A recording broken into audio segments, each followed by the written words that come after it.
Hi, folks. This is Paul again. It's Wednesday, July 3rd, and this is my second video. And just like the first video, I don't really have a script. I think I have a notion of what I want to talk about and share with you. And a significant part of this presentation has to do with, yes, catching you up with what's happened in the last couple of days since my first video as far as my activities.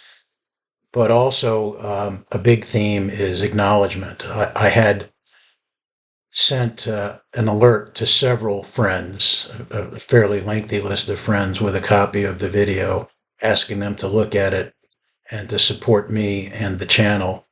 And I think it's time to acknowledge.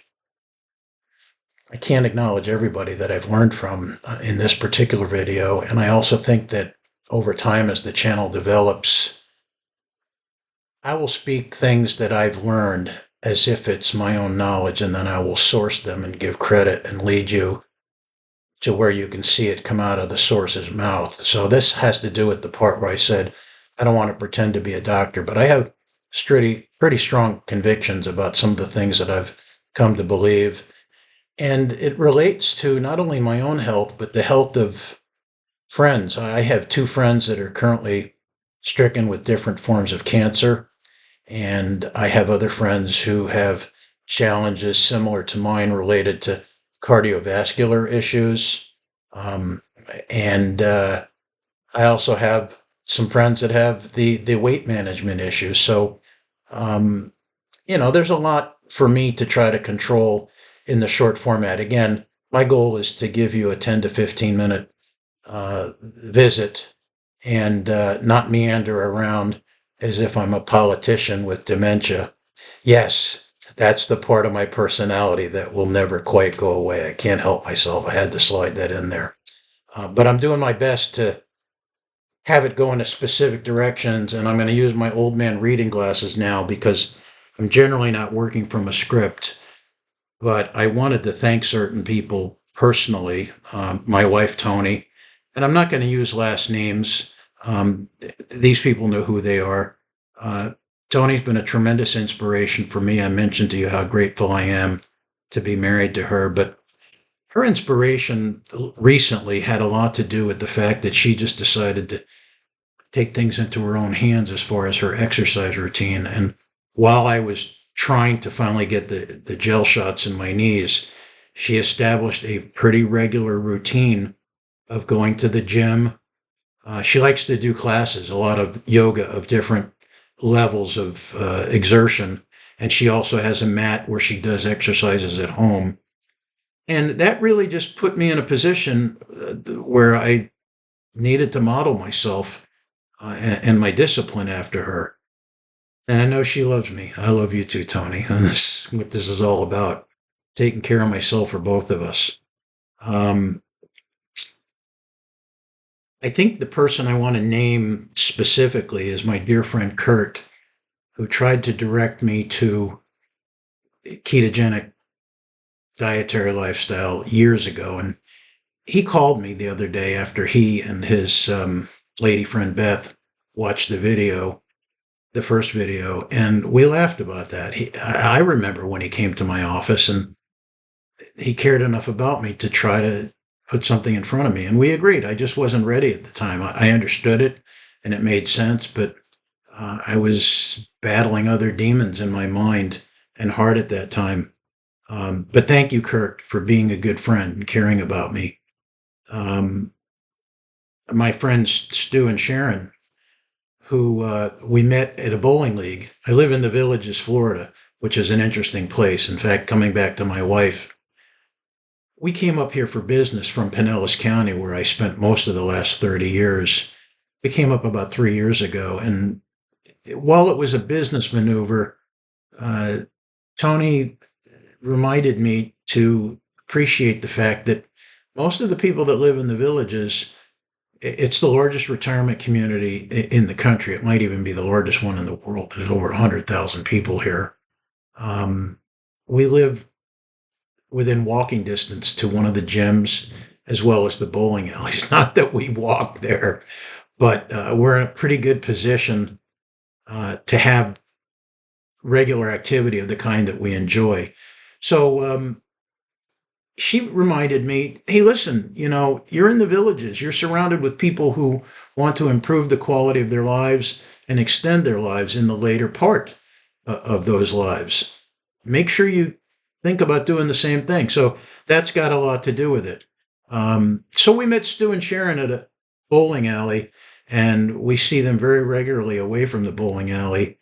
And, all of us here have some kind of health challenge. I don't think there's anyone I know that doesn't have some kind of challenge. And one day, Stu and I were talking about weight management, and I was frustrated. And he just looked at me, and that's why we're good friends. He said, listen, stop talking about it. Just do something about it. And I knew what he was doing. There's a little bit of New York style in that type of comment, which I appreciate. I always blame my bad behavior when I'm overly direct with someone on being originally from New York, which in and of itself is a joke. But I'm just kind of going down the list and meandering. Sharon's been very supportive.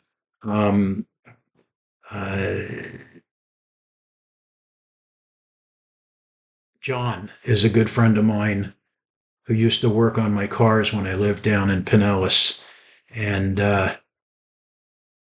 he's working on some of the same challenges, and we're like kindred spirits. I know he's on ketogenic diet, and I know that he goes to the gym.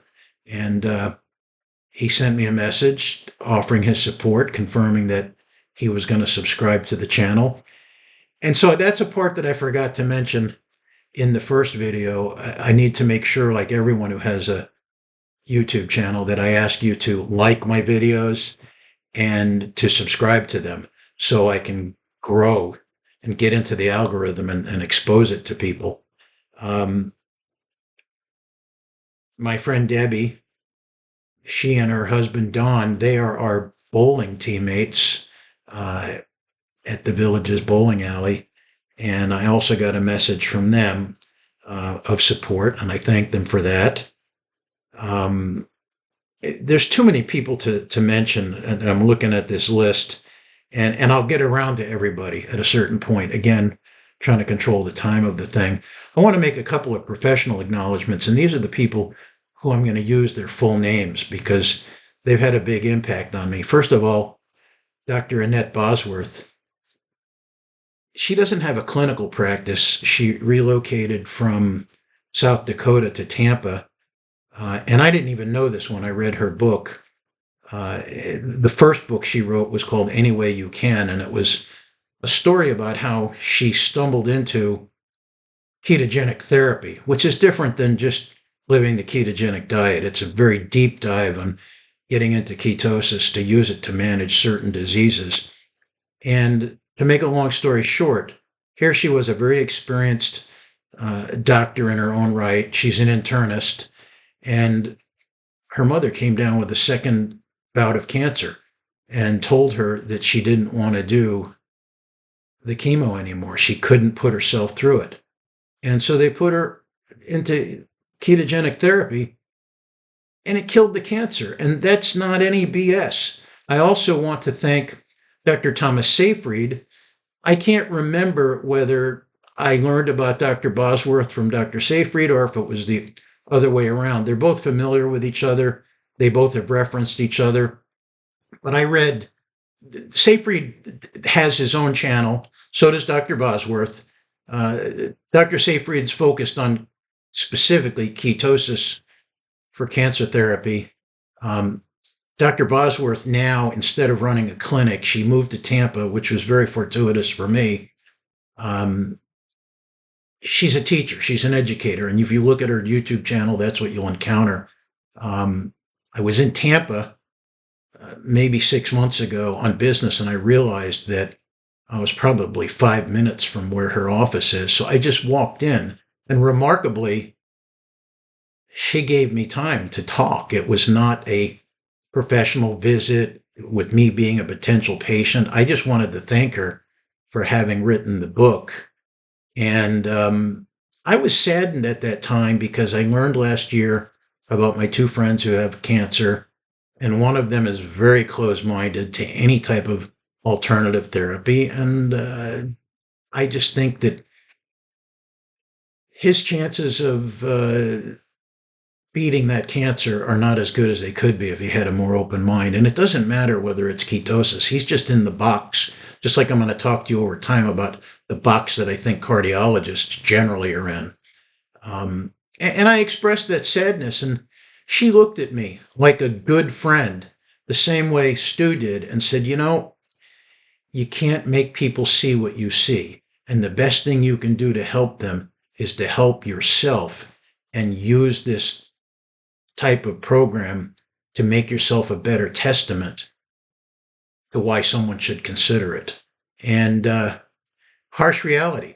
Thank you, Dr. Bosworth, for being that pointed with me. Since then, I've gone up to some of her support groups in Tampa that she runs every Tuesday morning.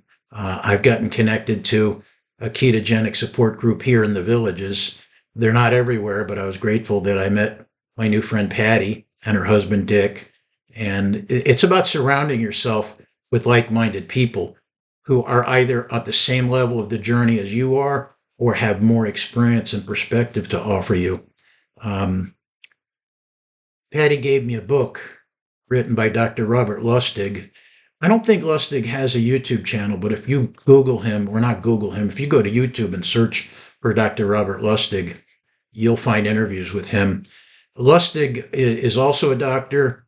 He wrote a book called Metabolical, which Patty gave me. And when I went to give it back to her, she said, I don't need you to give it back to me. Give it to someone else who could benefit from it, which has really become a mantra for what I'm trying to do. I already gave Dr. Bosworth's book to my friend Kevin, who lives near Tampa. So I have to catch up with Kevin as far as where he's going with all of this. But it's such a good feeling and an empowering feeling to receive help from people and then know that you can turn around and help others, even in a small way like that. So anyway, I've got Lustig's book sitting on the dining room table trying to figure out who I'm going to give it to.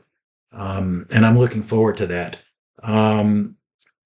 So I mentioned these people who I've learned a lot from.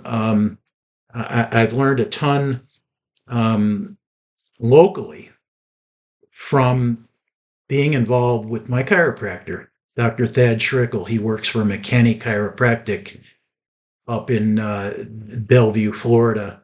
And I got to tell you, he sticks to being a chiropractor, but he has such an open personality and such a kind heart that he's not only been an inspiration for me, but when we check in on topics that he's comfortable talking about, like nutrition, all I can say is if you need any kind of chiropractic care, you should look up Dr. Schrickle at McKinney.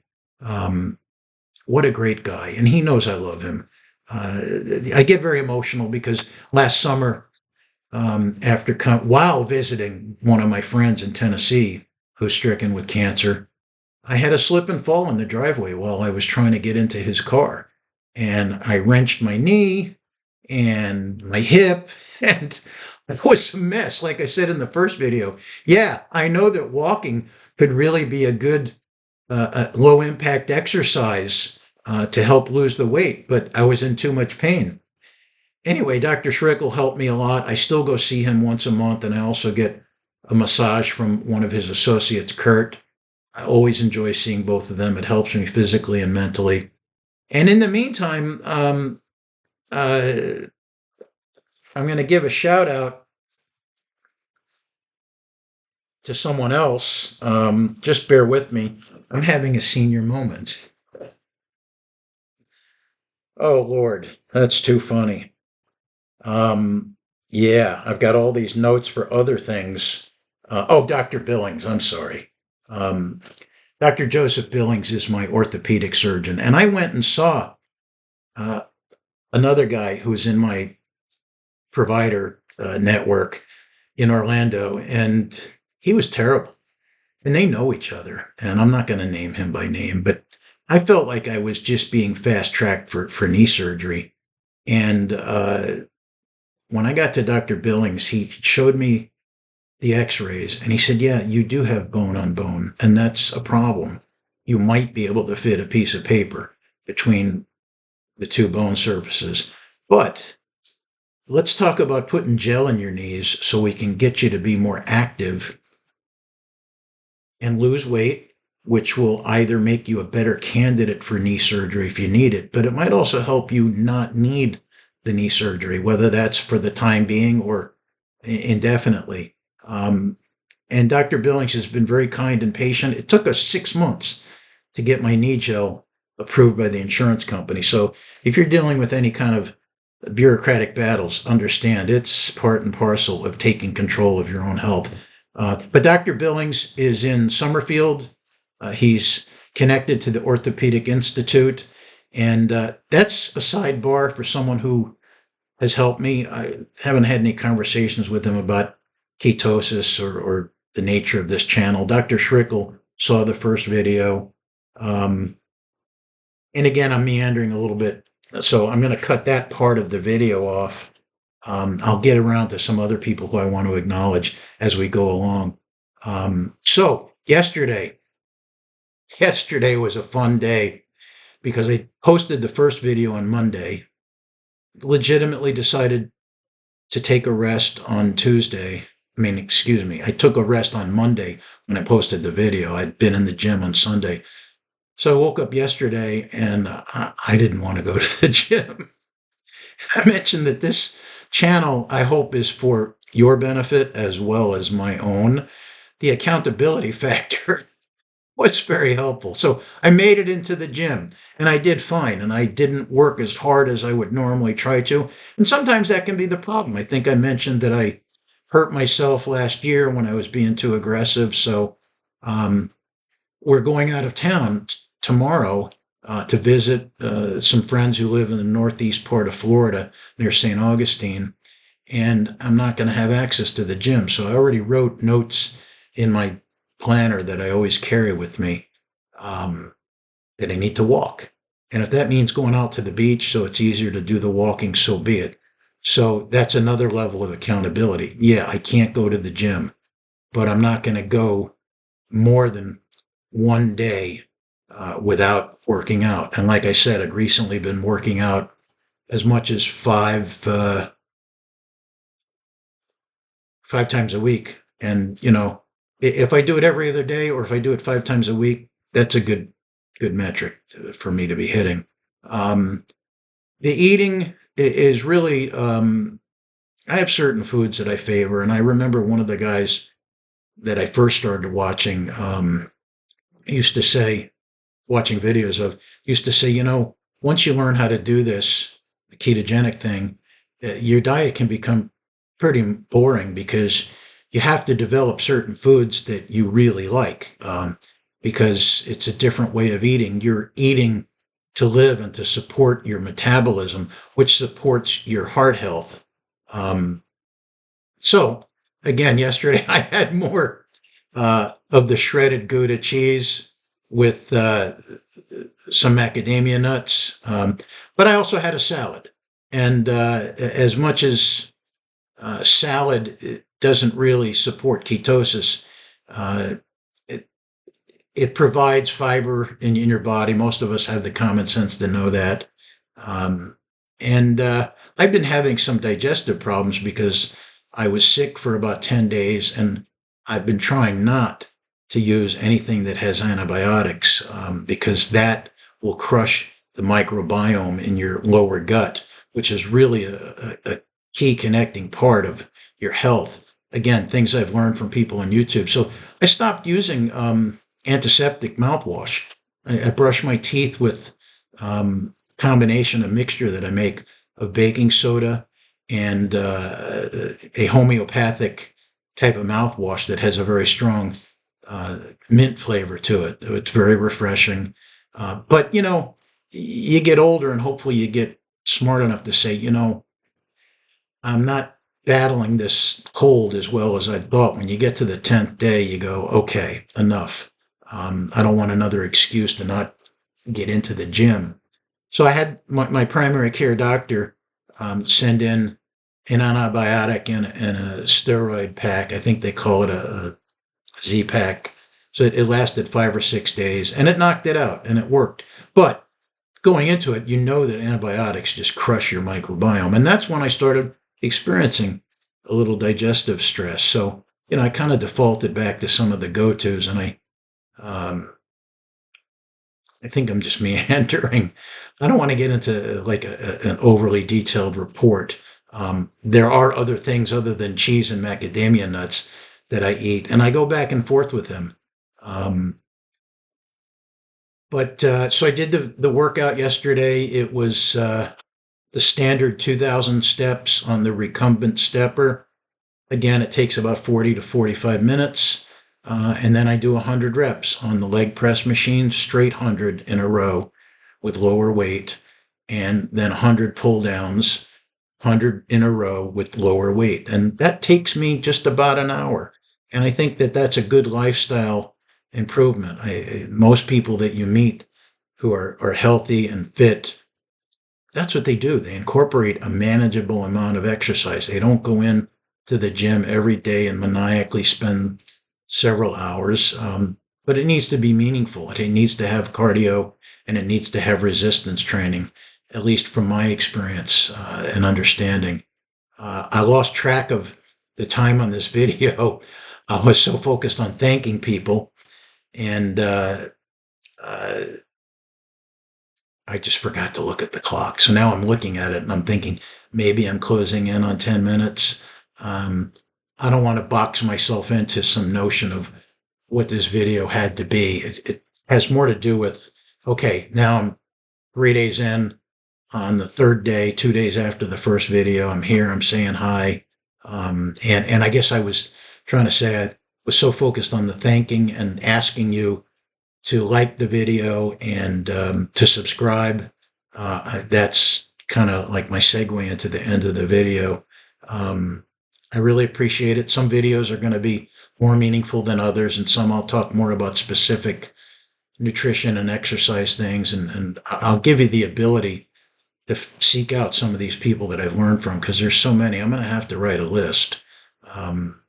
There's a great amount of information out there. Let me share with you, though, in parting, an important thing that I've come to understand. The number one cause of heart disease is smoking. It's something that has substantially been pushed out of our culture. It still exists. My dad probably died because he smoked, even though he'd been a scholarship receiving cross-country runner in college. When he went to work in New York, he became a smoker, and he died of heart disease in his early 70s. The second one is obesity.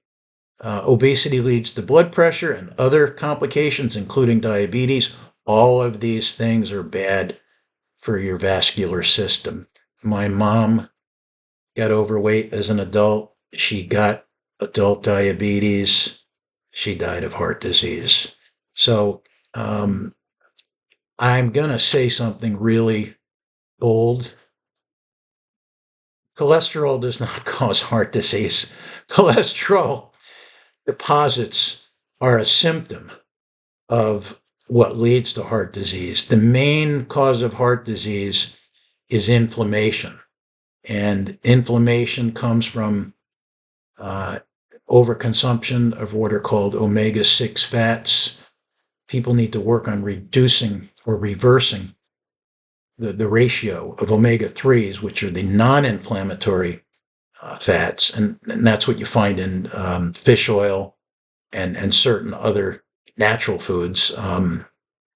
Omega-6s are awful. The modern American diet has an omega-6 to omega-3 ratio of over 20 to 1, and it needs to be more like 3 to 1. So it's just cut and dry. Blood pressure and omega-6s, processed manufactured food, all of these things cause a lot of inflammation in the blood vessels, which leads to lesions that then the body goes to fix. And part of the fix includes cholesterol. Cholesterol is one of the building blocks of every cell in your body. And when you realize that, you have to question, why is it that when you go to most cardiologists, they want you to lower your cholesterol to ridiculously low levels and they want to put you on statins? It's because they don't know any better. I have a professional business that I've been involved with most of my adult life, um, portfolio management. And the quality of the questions you ask in every realm of your life determine the outcome of your inquiry. They control your focus. And I will say that the worst question that I ever get, and I get it all the time when we're talking about investments, is what's the market going to do? Wrong question, because nobody knows. The question becomes, how do you construct a portfolio to immunize yourself as much as you can from the natural gyrations in the market? And it's the same thing with obesity. Did I get this fat from being lazy? I don't think so. I think I just made some bad decisions along the way, including the way I eat. And all these things led to inflammation. Stress is another one. There was a period in my life where there was a lot of stress. The question becomes, what is it that causes heart disease? And I've already said it. It's inflammation. I'll talk to you more about the people who've led me to that understanding, including a cardiologist in Orlando who I'm going to make my new cardiologist next year when I go on Medicare, because he's not part of my current health provider network. The level of conviction that people that see the real truth is astounding. And all I do when I go on YouTube to learn these things is I look at what their credentials are, what their experience is, and who says the same thing and who mentions whom else. So I've dipped into my own self-created community of people. So this isn't just me making stuff up. A little bit of rambling here because, the losing weight, that's a mundane thing. I'm going to check in every week. I'm going to weigh myself every Sunday at the gym like I did this week. And I'll let you know how that's going. And I'll take some notes from time to time on some of the things that I'm eating regularly. But I think there's so much more on board regarding taking care of ourselves. And I'm pretty close to this thing going too long. Thank you so much for tuning in and listening and supporting my effort to share meaningful things about health with every one of you. I wish you all a really good day, and I'll talk to you again soon. Thanks a lot.